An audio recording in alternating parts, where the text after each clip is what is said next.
Hi, my name is Jesus Zamorano, better known as Cuate, whichever y'all prefer to call me. And God has delivered me from alcohol and cocaine.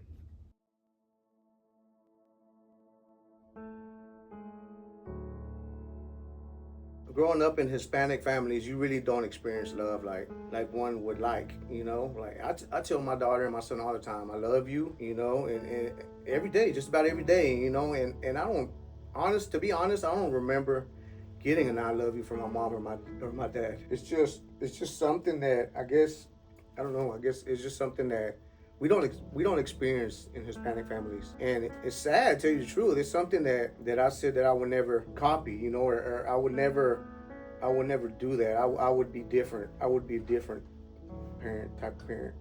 When I finally decided to come to church and change my life around, I still remember that day. The second week that I came, and Lexi was like, "What are you doing here?" I was like, "It's time for me to turn my life around, Lexi." And she was like, "Welcome, brother." And she meant that, you know, and man, it was just an eye-opening experience for me because everybody here has been very welcoming, and I wasn't expecting that. Churches that I've been to, oh, you get some looks. I mean, I'm rough around the edges, but my heart is different. My relationship with God has changed drastically, actually, because I was about to lose my family.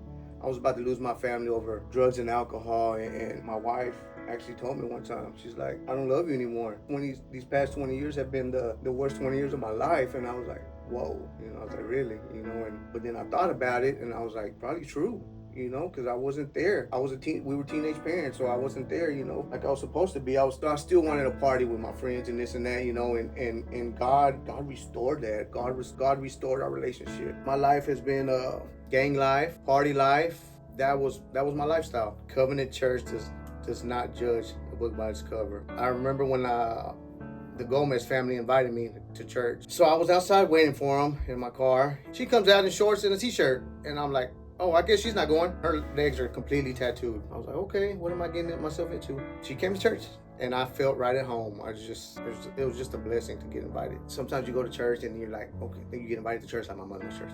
So I have a button-up shirt, long sleeve to cover up my tattoos, and that's basically what I did. I said, I'm gonna dress nice, khaki pants, button-up shirt, you know, and I was blown away by it. I was like, oh wow, these are real people. For anybody that wants to attend coming to church, just try it. Just give it a chance. I got into drugs and alcohol around the age of 14. You know, drugs and alcohol go hand in hand with gang life and partying. They go hand in hand. You know, and I used to hang around with the older cousins, and I want to be just like them. I want to be just like them. And when I should have been trying to be my own person, I would try to get sober. The most I would go was probably 2 weeks. Me almost losing my family was like, that's it. Enough is enough, you know. And once I finally decided to surrender myself fully, I don't crave that no more. I don't crave none of that. It's but God.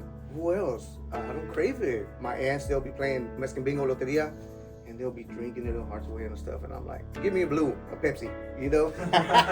So yeah, give me a blue with a Pepsi. Oh man, it's a beautiful feeling when you don't crave it no more. That Bible is my drug now. It's awesome. It's that's what I crave. It's a different lifestyle for me that I'm not accustomed to, but I would never go back to my old lifestyle after what I've experienced. There's no going back. I want to praise God for restoring me fully, because I was lost.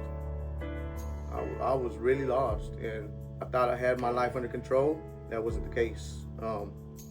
Once I finally decided to surrender myself fully, oh man, that's when I started feeling a peace and a calmness in me, of a calmness that I've never really had.